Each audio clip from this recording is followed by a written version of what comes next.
প্রতি বছরই দাম, অব্যবস্থাপনা ও সংরক্ষণের অভাবে নষ্ট হচ্ছে বিপুল কাঁচা চামড়া। অথচ চাহিদা মেটাতে আমদানি করতে হচ্ছে বিদেশ থেকে। সবশেষ অর্থ বছরে যার অর্থমূল্য ছিল ২,০০০ কোটি টাকার ওপরে। ফলে নিজস্ব সম্পদ ছাপিয়ে অন্য দেশের উপর নির্ভর হয়ে পড়ছে বাংলাদেশ, যাকে এই খাতের জন্য অশনি সংকট বলছেন বিশ্লেষকরা। বিস্তারিত জানাচ্ছেন আব্দুল জাহের আনাস।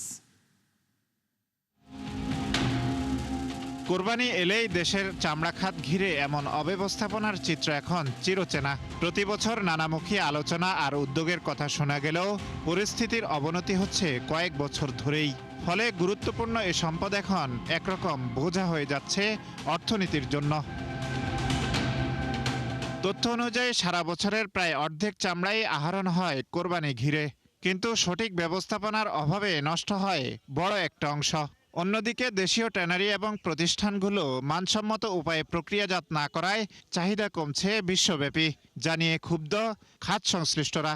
সরকার যে চামড়া রেট সরকার চামড়া কিনে, চামড়া তো কিনে আমরা, চামড়াটা কত বিক্রি হবে না হবে আমরা জানি। প্রতি বছর সে আজকে এই যে চামড়া আমদানি আসলেই কম, কারণ কোম্পানির টাকা পয়সা ঠিকমতো পেড করে না এবং লবণের দাম বেশি, লেবারের দাম বেশি, খরচা বেশি।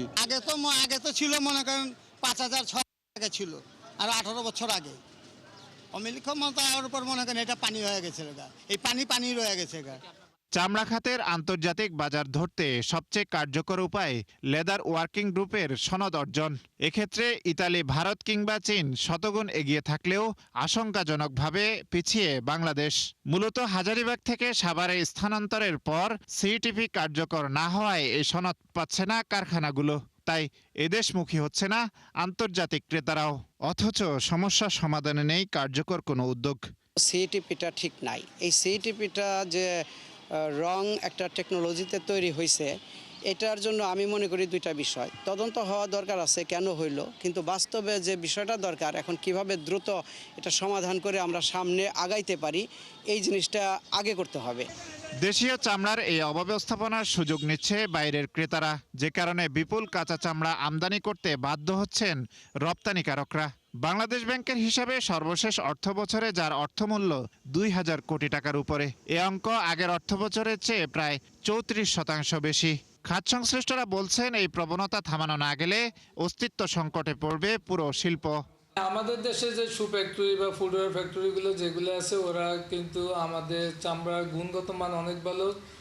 আমাদের সস্তা চামড়া, এই চামড়া ওরা ব্যবহার করতে পারছে না একমাত্র কমপ্লায়েন্সের কারণে। আমাদের ট্যানারিগুলো ওইভাবে কমপ্লায়েন্স না হওয়ার কারণে তারা বিদেশ থেকে আমদানি করে তাদের এগুলো এক্সপোর্ট করতেছে। চায়নারা যে মালটা আমাদের থেকে নিয়ে যায়, গলা চিপা ধরে মালটা নিয়ে যায়, এবং ওইটা ইউরোপের বাজারে তারা বিক্রি করে। এখন ফাঁকে দিয়ে আমাদের দেশ শেষ, আমাদের দেশের অর্থ শেষ, আমাদের ট্যানারি শিল্প শেষ। কয়েক বছর আগেও প্রতি বর্গফুট চামড়া $3 পর্যন্ত দামে রপ্তানি করেছে বাংলাদেশ, অথচ বর্তমানে তা নেমেছে 40 সেন্টে। আব্দুল জাহের আনাস, ৭১, ঢাকা।